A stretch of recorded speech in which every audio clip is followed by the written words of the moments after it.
Hey, what's up, guys? I just want to talk real quick about my experiences with having pretty much bad eustachian tubes and my myringotomies. So, uh, all my life, since I was 12, I've had trouble with fluid in my ears, and typically when you get fluid in your ears, it makes it really difficult to hear and to talk to others because your ears start to pop, they gurgle, and it gets really stuffy. And it was really painful, actually. It made me very socially awkward in my teens because of the buildup. It made it hard to hear. Like, I would start to talk and all of a sudden it would gurgle, and I'd be like, I can't understand what you're saying. And it's very painful, I think, because it really sets everything off balance in your life. It's something that you don't look bad on the outside, but on the inside, it's hurting you, and nothing feels right, and it's very hard to communicate to others why you're frustrated or annoyed by it. So I want to talk real quick, just my background. In the past I've had three surgeries in my ears, three myringotomies, which basically is tubes in the ears, and I've had my tonsils removed.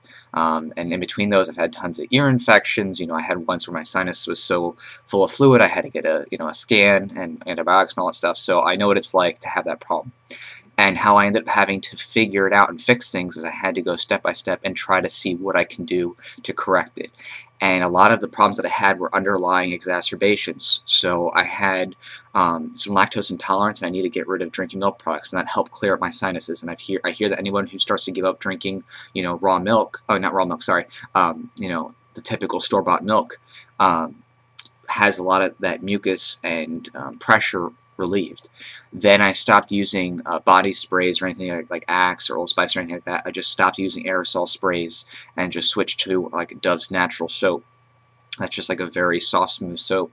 And I just avoided going in the water too much or getting it submerged. And eventually, as I removed a lot of these allergen aspects, going hypoallergenic with a lot of what I had, it actually stopped causing sinus problems and infections and stuff like that. And another thing I noticed was, when I had sometimes a little gurgly or I'd get sick with a cold, sometimes, they'd say, oh, blow your ears or pop air in your ears, which is really bad for you to begin with, but some people do that. And I would do that, and what would happen is blow the mucus into my eardrum from my inner, from my eustachian tubes into there. And you really want to not do that. Just don't blow anything into your ears. Try to avoid like sneezing or causing the mucus to go up from eustachian tubes because then you're going to get an infection there.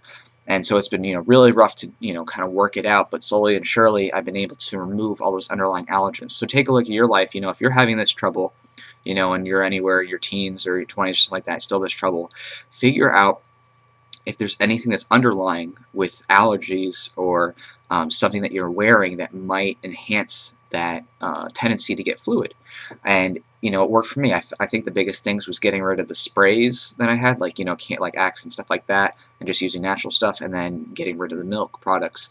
Between those two things, I felt a very big difference in my tendency for mucus. I know it sounds kind of gross, but if you're out there and you suffered like me, and you've had this your whole life because you had irregular eustachian tubes and they weren't straight in the back here, they kind of like curved or whatever, then you know what I'm talking about. So I hope that helps. And if you have any questions about it or just any thoughts, let me know. I'm obviously not a doctor or anything like that, so there's nothing I can say medically, but I'm just sharing my experience in life and just things to look over and talk with your doctor about.